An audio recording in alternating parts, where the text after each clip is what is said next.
Namaste. Welcome, friends.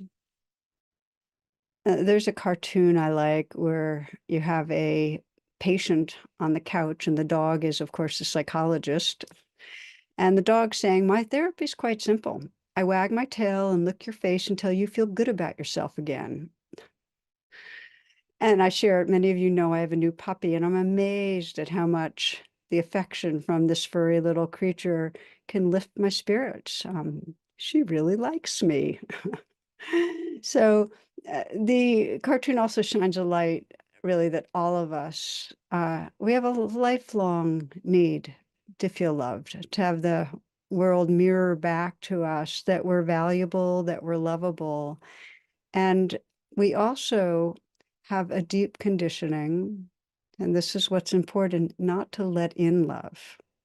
And perhaps you've noticed that you might not always feel, you might sense, well, they're acting this way, but they don't really mean it. Something in our bodies kind of defends against receiving love.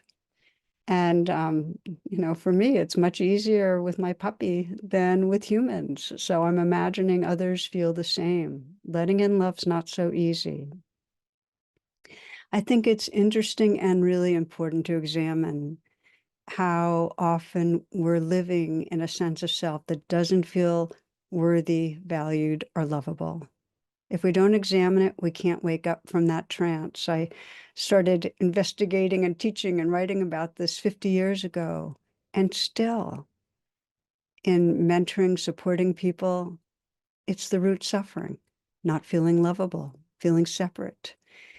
And my sense is that as our world spirals more into the shadows, much of suffering is in humans not feeling valued, not feeling belonging, and then in reaction, dehumanizing others. So both personally and collectively, we need a pathway that leads to loving and feeling loved. And with that in my mind, I chose a talk from the archives. It's one of my all-time favorite themes, and it's based on the story of the prodigal son. It examines the pathway that we're talking about of letting in love, trusting the loving that really is in this world, and that loving is intrinsic to what we are. So, my friends, my prayers are that this will serve your heart and spirit and ripple out to touch many others. So I'd like to begin this talk with one of my favorite personals that I've run across over the last decade. SBF, single black female, seeks male companionship. I love long walks in the woods, riding in your pickup truck, hunting, camping, and fishing trips. Cozy winter nights spent lying by the fire. Candlelight dinners will have me eating out of your hand. Rub me the right way and I will respond with tender caresses. I'll be at the front door when you get home from work. Kiss me and I'm yours. I'm a swell, good-looking girl who loves to play. Call 712-555-1212 and ask for Daisy. Turns out that 15,000 calls from men all over the country came to the Atlanta Humane Society. This is an adoption offer for a black lab retriever, 8 weeks old.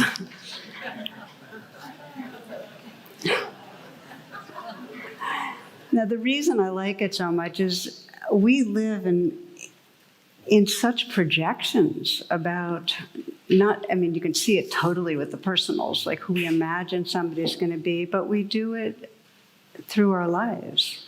What's going on with another person and how they're relating to us. And, if we feel that we're being accepted and loved, we go up. And if we feel we're being pushed away, criticized, we go down.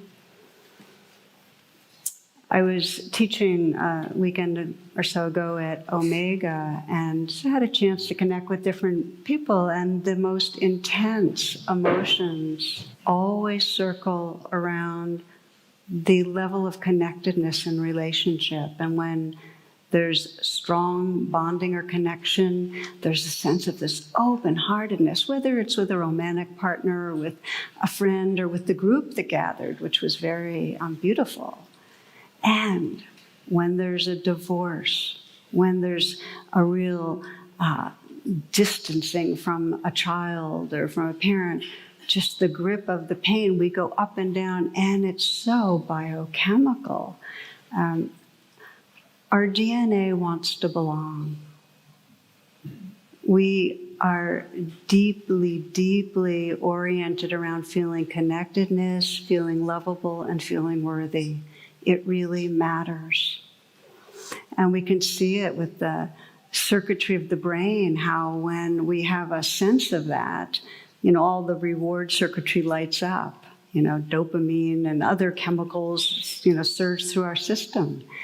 And when there's a breakup or something that disconnects, we plummet. The word heartbreak, it's like been likened to what's exactly happening in the brain when a drug addict is going through withdrawal.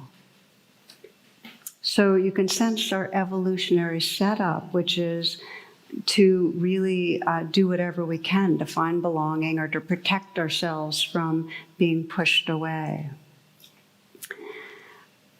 And here we are, as we know, living in a world where there's pervasive suffering around feeling separate and unlovable and unworthy. So the classic motif of healing, and this is really the hero's journey, and you can look at it in an existential way, is that we incarnate, and on some level, there's some separation. We're leaving the garden. A kind of ego develops in the whole world of grasping and wanting and agendas and feeling, that we're in some way needing to be a certain kind of person emerges. So that this was for all of us. This is kind of the existential grounds that we all go through. That with the development of a sense of an ego or separate self, there are fears around and insecurities around our value, around how lovable we are. And then as the hero's journey continues, we become aware of the pain of separation. We become aware of the pain of feeling unworthy. We become aware of our fears and our insecurities. And as that awareness becomes more awake and more sensitive and more tender, we begin to touch into the loving that helps us to return to the garden with an awake awareness. Now, truth is, we've never left the garden. It's just a metaphor. And think of it like a wave, like we emerge, we incarnate. It's like a wave in the ocean. The wave isn't leaving the ocean, but it thinks it's separate. And what we're doing is we're the wave waking up to our oceanness. We're realizing we never left, but when we return to the garden, it's with another level of awareness. Now, this hero's journey that we're all on this journey of waking up and discovering really our belonging, is entirely shaped by our conditioning of our culture and our families, our caregivers. And so what I'd like to do in this class is reflect some on this journey, look at it both in terms of individually and a little bit, in terms of our culture. And the essential piece I want to look at is how our loving with others, our capacity to let in love and to offer, is an intrinsic part of returning more awake to the garden. I want to look at that with you. And it's not always focused on, especially if you're familiar with, some of the classic Buddhist teachings, you sometimes hear the message of don't look for other people's love. Everything's right in here, right? It makes me often think of this cartoon I once saw of two women are having coffee, and one of them has a son, and he's up on a ladder, and he's wearing goggles, and he has a blowtorch, and he's burning into the wall the words, "I need attention." Or no, wait a minute, I got it wrong. "I need love." And his mother's saying, "Oh, he's just doing that to get attention." Yeah. We need love.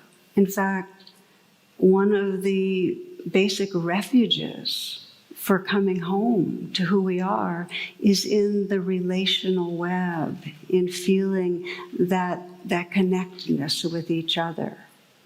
Now, of course, we can get addicted and codependent and have all sorts of shadow stuff happen around that. But our basic capacity to let in the loving and to offer it out is a precious part of the flow that really wakes us up to our non-separation, to the truth of our belonging. So another personals that just comes to mind was in a Buddhist rag, and it says, "Tall, dark, handsome Buddhist looking for himself." Okay. So as we explore this refuge of letting in love and offering it out, it's another way of saying really letting in blessings and offering blessings, that we can be that and offer that with each other. I'd like to draw on one of my favorite parables, and I've done this in a few talks, this same parable, because I love it so much, which is the prodigal son. Very well known probably to most of you, and I'll be in particular, Henri Nouwen, who's a Christian mystic and author, wrote a book called The Return of the Prodigal Son, which I have here, and as you can tell, I've marked pretty much every page. But I'd like to explore it as he, kind of with the lens that he offers, because I found it so valuable. Now, just to remind you and all of us, the basic outline of this parable is that a father has two sons, and he's divided their inheritance is between them. But the younger son decides he doesn't want to wait till his father dies. He wants his portion now. And not only that, he takes his portion and he leaves home. He's just got things to do, places to go, things he wants to experience, and he squanders it. And he ends up almost starving and finally realizes the error of his ways, that he just had been off in some crazed trance in some way. And he decides to return and put himself really at his father's mercy. And so I'm going to read you just the last part of the parable directly. While he was still a long way off, his father saw him and was moved with pity. He ran to the boy, clasped him in his arms, and kissed him. And his son said, "Father, I have sinned against heaven and against you. I no longer deserve to be called your son." But the father said to his servants, "Quick, bring out the best robe and put it on him. Put a ring on his finger and sandals on his feet. Bring the calf we've been fattening and kill it. We will celebrate by having a feast, because this son of mine was dead and has come back to life. He was lost and is found." And they began to celebrate. Now the older son was out in the fields, and on his way back, as he drew near the house, he could hear the music and dancing. Calling one of the servants, he asked what it was all about. And the servant told him, "Your brother has come, and your father has killed the calf we've been fattening, because he has got him back safe and sound."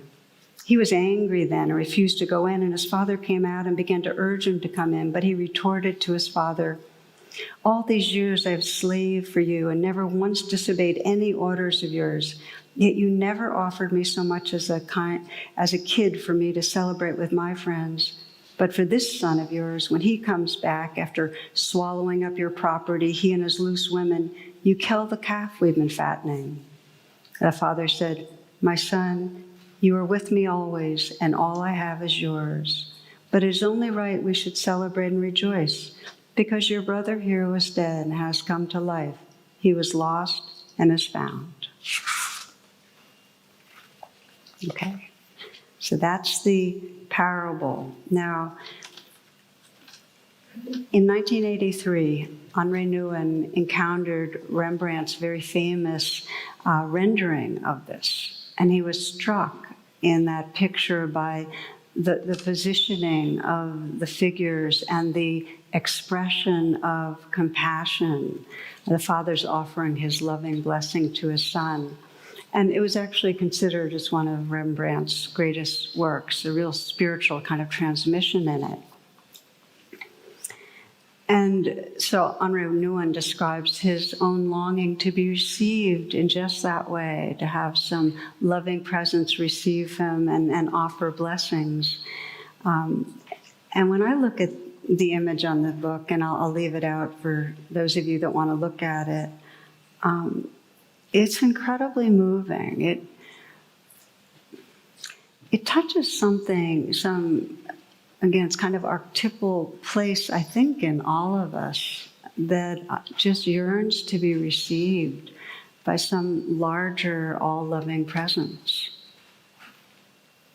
Just to really feel that loving us, to let in that love.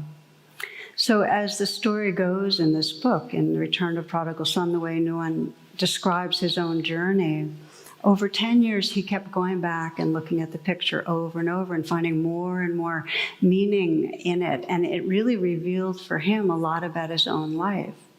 And he found himself in the younger son. He could see how he had left home, how his grasping after approval, after getting other people to, in some way, give him their thumbs up, his grasping after success, after being somebody, had actually, he left who he was. And he could also, over time, see he was also the older brother, the one who separated himself by holding judgment on other people, who had a kind of aversion and a sense of how others were falling short, and also judged himself. He was the older brother in the way he felt like a victim so often. So he saw himself in both brothers, and as we listen and reflect, the two brothers are the two basic ways we leave the garden, that we leave home. We leave the present moment by sensing something's missing. I need something more. So we're leaning forward. We're on our way to the next thing. We're wanting for the next moment to contain what this moment does not. We're wanting more something in our life. It's kind of if only mind. If only I had that partner or that job or weighed 10 pounds less or had more money or whatever, then I'd be okay. So that's the younger brother. And we have in us the older brother that then judges that. I'm a bad person for being that way. And judges others and locks into a sense of separation. So the healing journey that's described in the book is one of recognizing the suffering of leaving home. So we pause and say, well, what's between me and happiness right now? And we start sensing how we've congealed into this separate egoic self that is dissatisfied and wants more, or is blaming, or is reactive in some way. We recognize that suffering. And then as the book goes on to describe, we open to it, we be with it, we actually let ourselves feel it, rather than continuing to run away. And then we open to love. We actually let that suffering place be touched by love. We let it in. We let in forgiveness or acceptance or whatever flavor of love, compassion. So the core message in the parable and in most spiritual traditions is that the love that heals is already here. It's already here. The Father celebrates the return of his Son. He's pre-forgiven. Love is already here.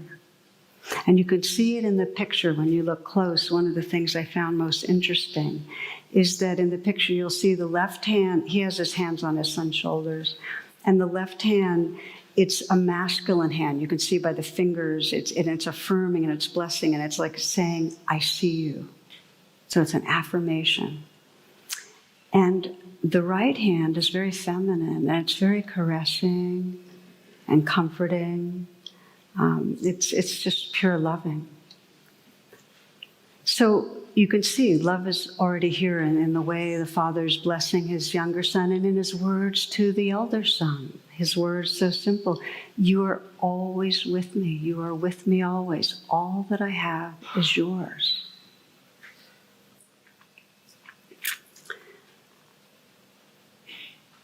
So again, we never leave the garden, and the love is here, but we have to wake up through that sense of separateness to rediscover that the awareness and love is here. There's an Indian teacher, his name is Punjaji, no longer alive. And the way he put it has always touched me. He says, love is always loving you. Love is always loving you. That the more we wake up, the more we sense that as the case. It's like the ocean is always loving the waves that are part of it. So even when we're deluded, even when we're completely in a sense of isolatedness, the ocean's still loving us. And the more that we begin to let in love, the more our sense of identity shifts and we become that ocean that's loving the waves.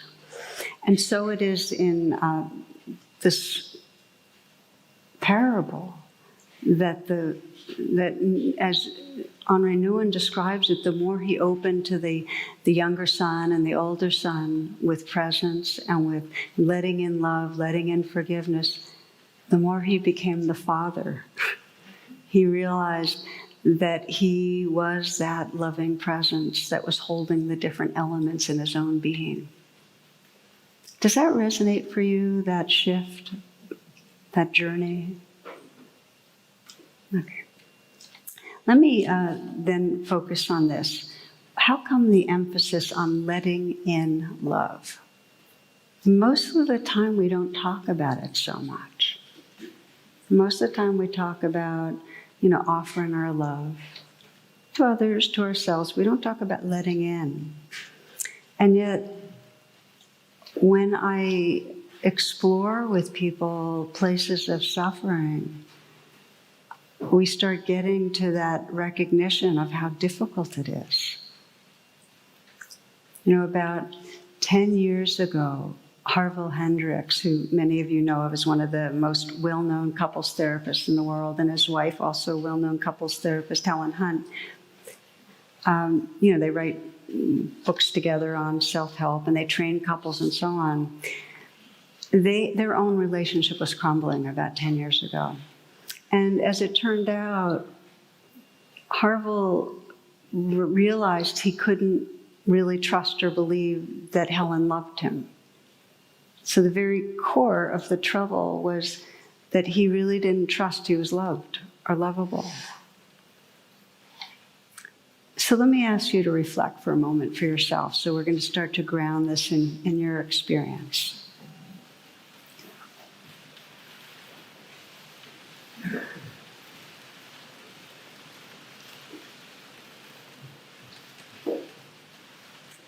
So please bring to mind someone that at least your mind knows, really cares about you, holds you with love. Someone that loves you.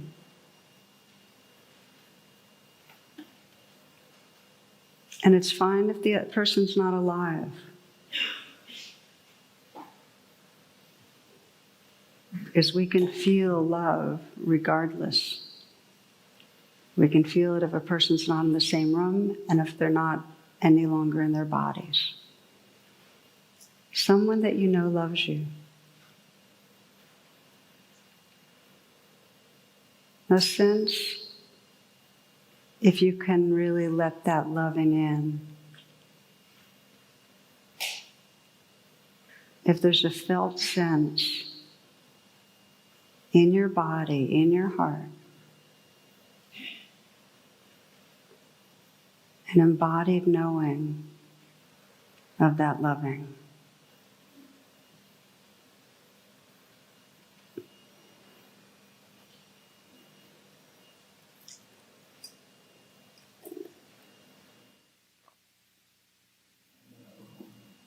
And if you can let it in, just notice what it's like.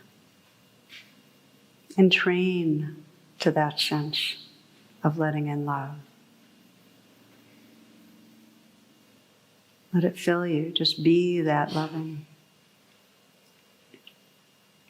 And if it's difficult, just to be honest with yourself. Okay, that's difficult. And sense, so what is it that makes it so hard?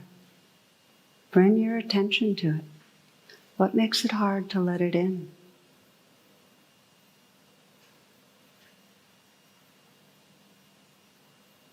What do you notice?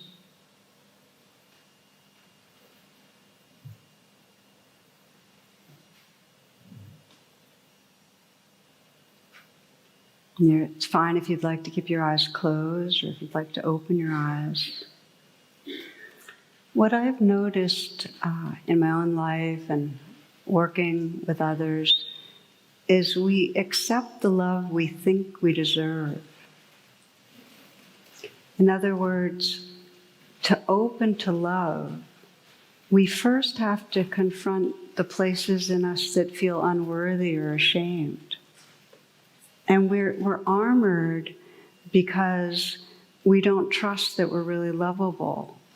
So we feel like if we open, what we're going to really be exposing is an unlovable self, and we're going to have to re-experience that again.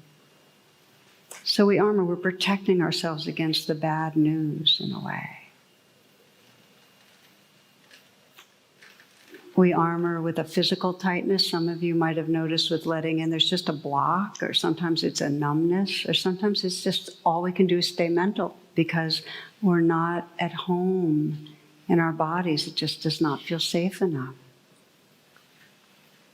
We don't trust we're lovable. We accept the love we think we deserve.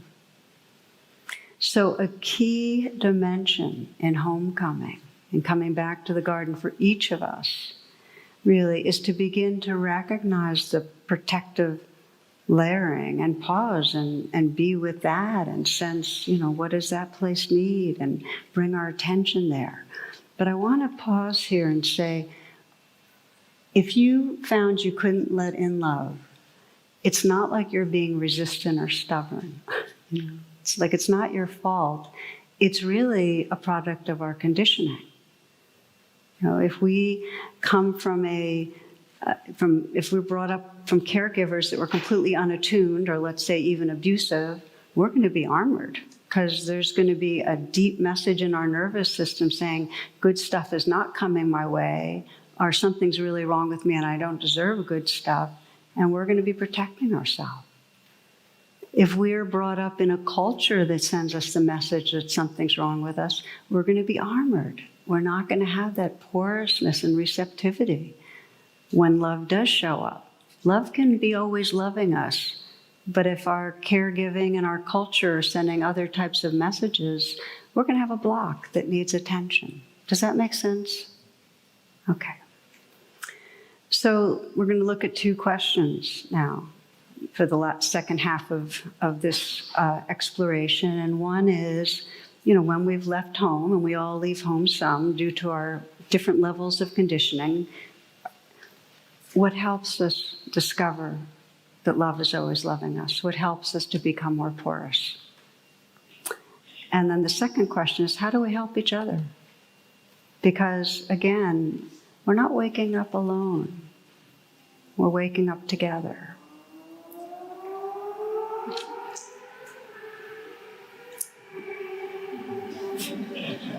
Somebody's on their way somewhere. The younger son.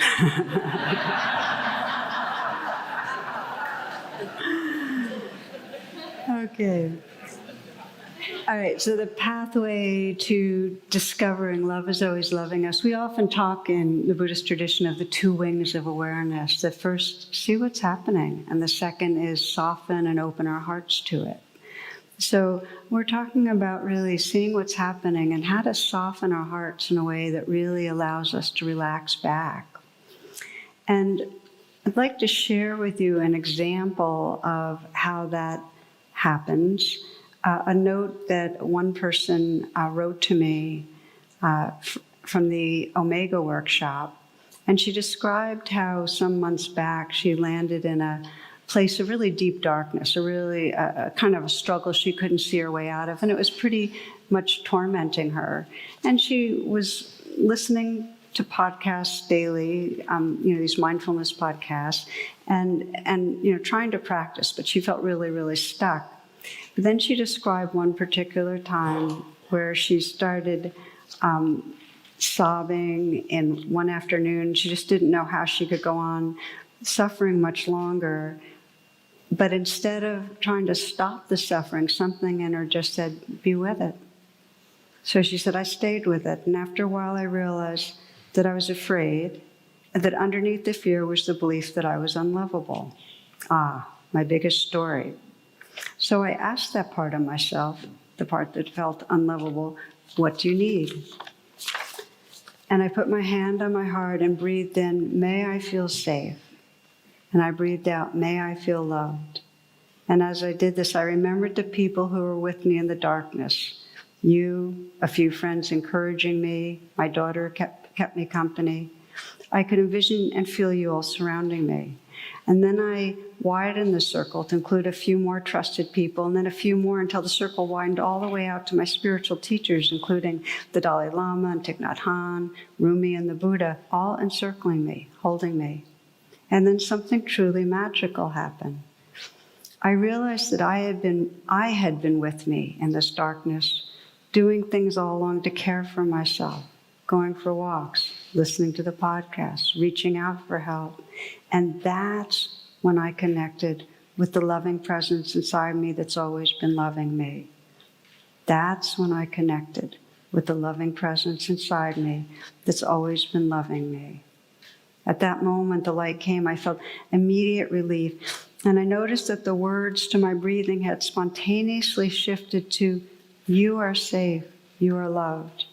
This is the first time I've taken the exquisite risk of facing one of my demons head on and offering a tea. And I can feel a definite shift, some space, a refuge.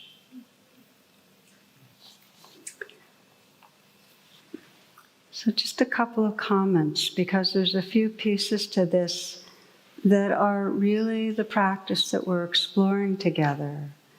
And the first piece is we start recognizing the suffering of leaving the garden, the suffering of feeling separate, of turning on ourselves, of turning on other people, of resentment, of jealousy, whatever it is. And instead of trying to get rid of it, instead of moving away or numbing or whatever habits we have, and we all have ways of getting away, some part of us takes the exquisite risk to stay. Again, I want to credit Mark Nepo. Thank you, Mark, for that beautiful phrase, the exquisite risk, because it's life-changing. We stay. And then we stay and touch what's there and begin to, in some way, make a gesture of kindness. And it's okay if it's mechanical. It's okay if we, sense the part in us that needs love and we say, may you feel love, may you feel love, may I feel safe. It doesn't matter what we do, just the gesture deep down. The intention is coming from the part of us that's always loving us. Even if in our small-mindedness, it feels mechanical. And as you noticed, this person included others in her heart and mind, to sense that it's not a separate self trying to re-enter the garden. We belong to this web, so we bring to mind others.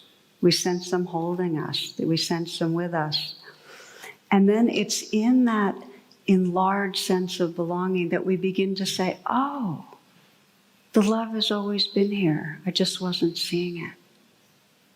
So it's like remembering others bridges us back to a vast love that's within us and all beings that's always here. But we need that bridge.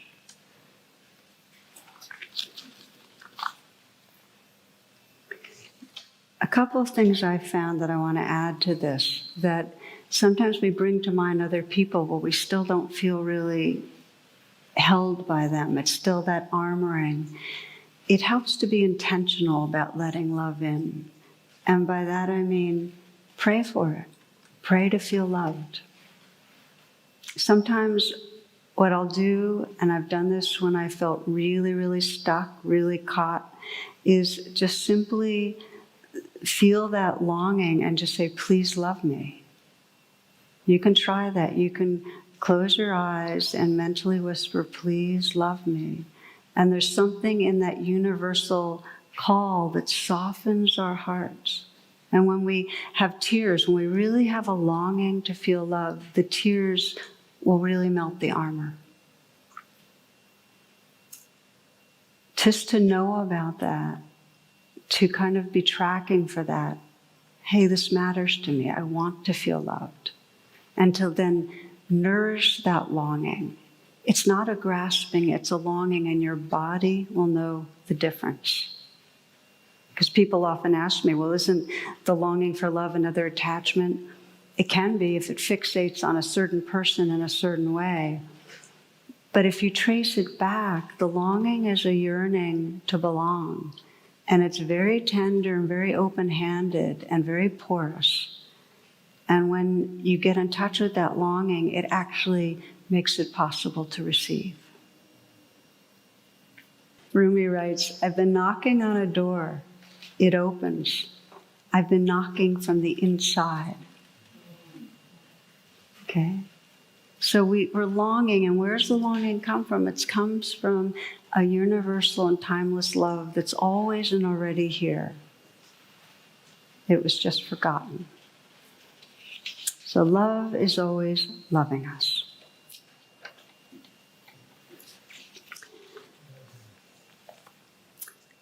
I want to just mention again that it's very in the culture to say, well, we shouldn't be looking outside ourselves. And examine for yourself in a real honest way whether it's a grasping outside yourself or whether it's that yearning. And the other thing to say about that is that all of us forget our worth, forget that we're lovable and need reminding. And it's a beautiful thing we do for each other to mirror back the gold. It's a beautiful thing. I mean, would you say to a child, like in that cartoon, who's saying, I need love, that they shouldn't reach out outside themselves? Would you say to an adult who as a child never got love or affirmation, you shouldn't reach outside yourself? Or to someone who's regularly told by the wider culture that they're inferior, you shouldn't reach outside yourself? We humans belong to each other, and we need to mirror each other. It's a beautiful part of our practice, which leads to question number 2. How do we provide that bridge for each other? How do we become the one who can offer blessings when another person's forgotten? Because that's what a blessing is. A blessing is in some way a reminder that helps a person come home to their true nature, to their awake heart, to their awake mind. How do we help others relax their armor? There's a story I heard, it came from Spain, a young man, Paco, and his father had a major altercation, and Paco ran away, and his father was searching for months to no avail. He was really desperate to reunite with his son. So he decided his strategy was to put an ad in a local newspaper. And he put this ad saying, Paco, meet me in the town square by the fountain at noon on Tuesday. So he went to the town square at noon on Tuesday, and there were 800 young men named Paco waiting for their fathers and for the forgiveness they never thought was possible. We all want to feel forgiven, seen, accepted, and loved. So how do we begin to offer that? And I'm going to speak mostly individually how we can, and it will end with a practice on how we can offer our blessings to others. But I want to first speak on the societal level because so much of the suffering of severed belonging happens there. And here's the example I'm using. There's much evidence that we perform according to what's expected of us. So if others see the gold and they see our potential, it draws it out. If others assume that we're not going to perform well and that we have no potential to go to college or succeed or be creative, then that keeps us very narrow. And so an example of this that's familiar and widely known, that if African American students in elementary school have an African American teacher, better test scores and more favorable teacher perceptions, right? But a really powerful study came out this last March from Johns Hopkins that looked at the long-run impact of teachers and students being matched. Findings: low-income Black students who have at least one Black teacher in elementary school are significantly more likely to graduate high school and consider attending college. Having one Black teacher reduced the Black students' probability of dropping out of school by 29%, and for very low-income Black boys, the results are a reduction of the chance of dropping out by 39%, having one Black teacher in elementary school. Just one teacher, 39%. For some reason, that very much upsets me. And I'm going to say why. I mean, it's very common sense that if you have a role model, if you have someone that gets you and pays attention and believes in you, it's going to draw out the goodness. We get that. But then we look at what's actually happened in this country with Brown versus the Board of Education, 1954. It looked like this incredible boon to racial justice, right? Integration of schools.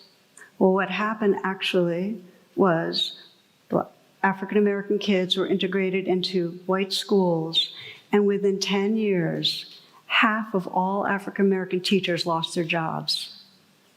Why? Because those who were hiring, the dominant culture, believed that white teachers were superior to Black teachers, and white parents wanted white teachers to be teaching their kids. Thousands of Black educators' jobs were terminated. And then here we have it. Just takes one teacher. Imagine you have one or two or three. So we need positive mirroring. And if this is interesting to you, by the way, I got this from Malcolm Gladwell's podcast on revisionist history, this particular episode. And if you want to learn more about it, I thought it was really powerful. I bring this in because we're talking about coming home to the garden and the power of our relationships with each other. And we're also in a relationship with the structures and institutions of our culture. And it's as much a part of our path to try to create a compassionate society as it is to wake up the compassion in our own hearts. So how do we do it in our own hearts? How do we deepen our attention so that we're with someone and there's a place in us that's scanning and saying, what do you need? How are you feeling vulnerable? How can I respond in a way that reminds you that you belong? What would it be like if we scanned and did that? Rachel Remen says, one moment of unconditional love may call into question a lifetime of feeling unworthy and invalidate it. One teacher, one moment. There's a power we have in really showing up for each other, to remind each other. This is the essence of blessing. And I, last month, came across a short essay that I thought really expressed it as beautifully as I've heard, this power of blessing. And it was written by Elisha Wiesel about his father, Eli Wiesel. I don't know if I'm pronouncing his name right. Eli Wiesel? I think I am. Weissel. It's an essay on his father's love, and I just want to read parts of it to you, because this is, again, a beautiful portrait of blessing. He says, as the cancer progressed with episodic violence, my father came closer to his end. I would often ask him what I could do for him. And smiling, he would hold my hand and look into my eyes and say, just be. Nothing more than that. There were no requests, no message he needed me to deliver, no instruction he needed me to absorb. Now the only thing he wanted to convey was his love for me and his faith in the direction I would take my life. He wanted me to understand what my existence meant to him, not the concept of a son, but the actual me, the good and the bad and the imperfect and the flawed, the whole package. Just be. He describes how his father hadn't been always so open-ended in his affirmation, in the sense that in his early years, his message, offered with love and confidence, was be a good student, be a good son, and be a good Jew. That was the message. He says, as a young adult, I did the opposite. I raged against my school, against my parents, and against my tradition. My father was ill-equipped to explain the rules of modern adolescence, and I raged against myself. His love seemed too heavy to bear. The confidence he had in me grievously misplaced. It tells the story of a rabbi who was once approached by a devotee bemoaning how far his son had strayed. The rabbi's surprising answer, love your son more. How could my father love me the way he did when my disrespect was so severe? My father must have heard this story because he lived it. He believed in me even when I did not believe in myself. He believed in me as I set out on a journey that would take me very far from Judaism and from him. And he believed in me even as I shouted at him I wanted nothing to do with his religion, that I wanted to be an X factor in every equation he and my mother had used to project my life, that I would be an atheist or a Buddhist, anything but what he told me I had to be. My father kept telling me to be a good student, a good son, a good Jew, but he said it more quietly. His love for me was an impossible love. His belief in me was an impossible belief, but he had a way of holding impossible beliefs. And now I too have impossible beliefs, beliefs that do not square with rational thought. I believe he's still with me, still believing in me. In the moment when he died, he went from being somewhere to being nowhere, and then he was everywhere. It was as though I could feel the universe resonating with his love for me, saying, I am still loving you. I will always love you. I am with you in everything you do. Do you remember when Ben Kenobi was struck down in Star Wars, Episode 4, and becomes more powerful than ever? It was like that, except that I alone could feel it. I can feel him loving me even today if I just open myself to it. Just be. This is the power of blessing, of really seeing who's there behind the mask, behind all the ego qualities, of cherishing the beingness of another, letting them know. He goes on to then offer some suggestions to the rest of us. He says, do you say everything you have to say the way my father did until there's nothing left? Did anyone have a better day today because of something you said or did? If you're a parent whose children still live with you, do you come home early from work every so often to play a game with your kids? Are you figuring out how to teach your children and when to stop teaching them and start trusting in them and acknowledging that this may be the greatest lesson of all? To stop teaching them and start trusting in them and acknowledging this may be the greatest lesson of all.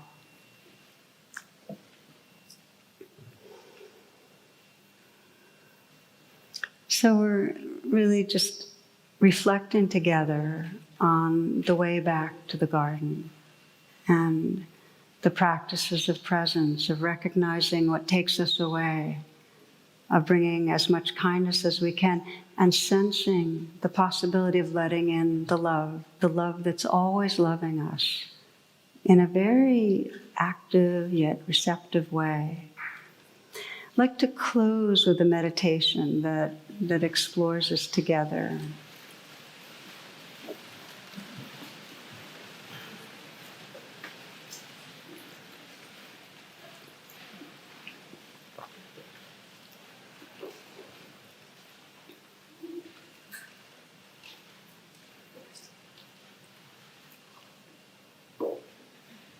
As you close your eyes, take a moment to sweep through your body with your awareness and relax any parts of your body that feel tight or tense.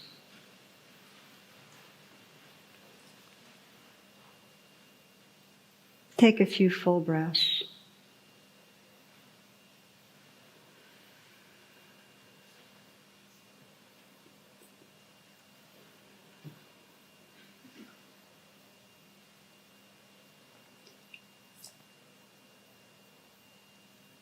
And scanning people in your life, you might bring to mind someone who you know struggling right now with self-blame, self-judgment.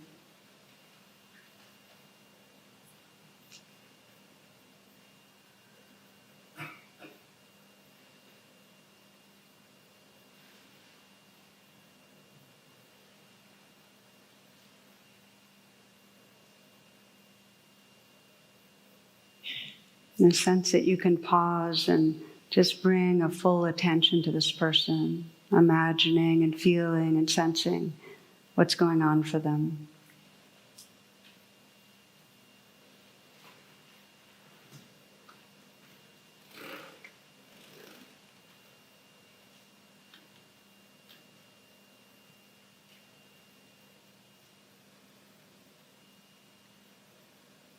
And as you really let this person fill your attention, your awareness,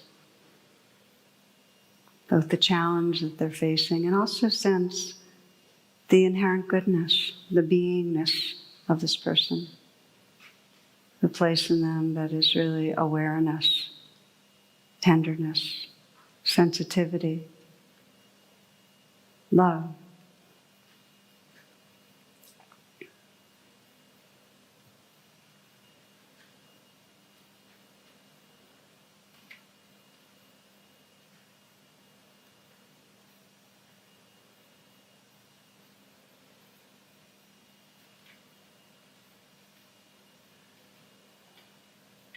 And sense your own potential to in some way offer the blessing of forgiveness or acceptance, not in the spirit of, oh, you've done something wrong, but I forgive you, but in that spirit of you are inherently a valuable, beautiful being.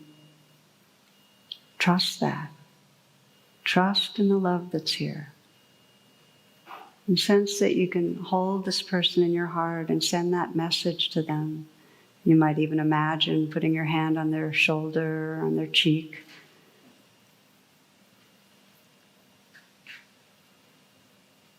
Imagine, sense you're just bathing them with what your understanding and heart sees, the goodness that's there.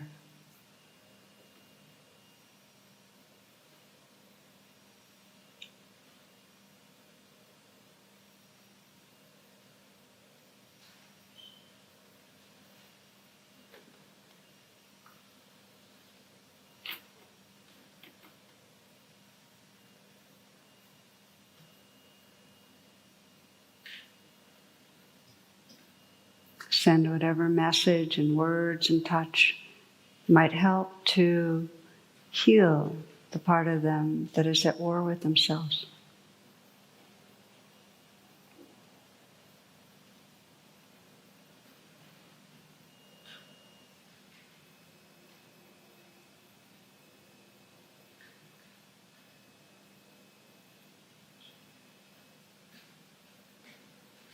You might imagine in daily life encountering this person and finding some way to communicate the same sentiment of your love and your acceptance in a way they might be able to receive it. Just to imagine that. Imagine them in some way being touched by your caring heart.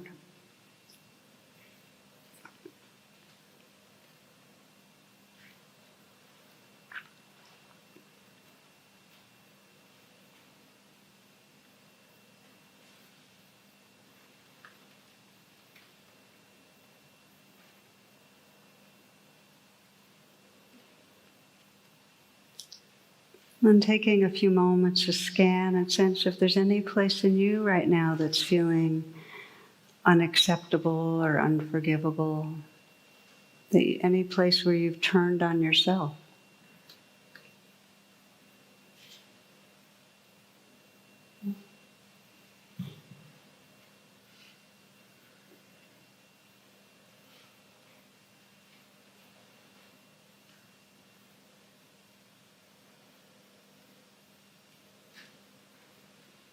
If you find some part of you that's contracted, where you're divided against yourself, you might explore inviting in the presence of someone that you know sees you well, cares about you, understands you.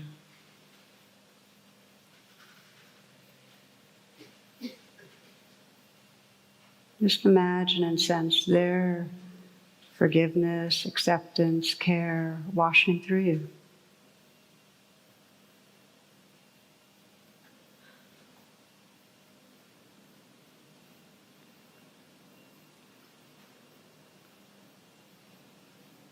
And if it feels hard, you might just sense your sincere intention to let in the loving. What would it be like to let in the care? To let it wash through you?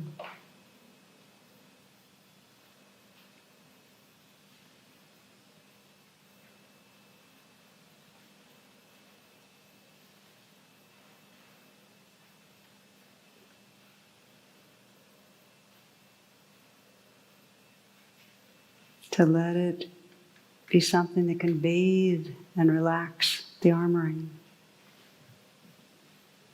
You might notice and sense, if you can't feel your own forgiving heart space, that which is really part of this universal heart space, start to wake up as you let in love. Love is always loving you.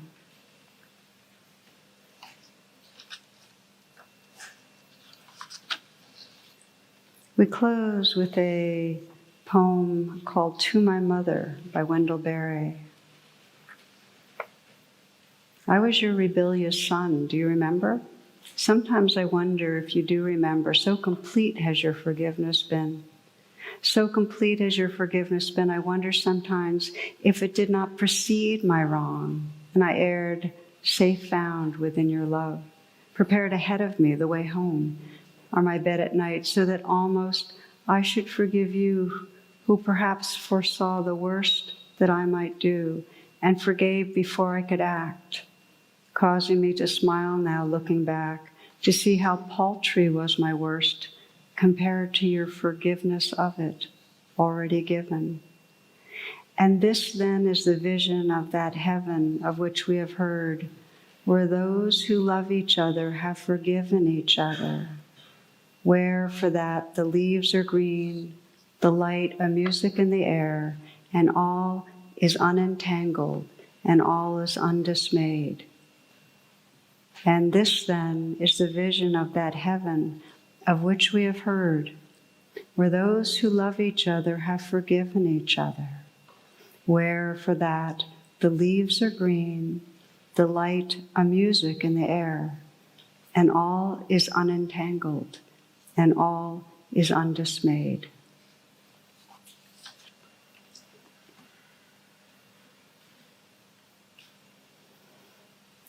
Namaste, and thank you for your attention.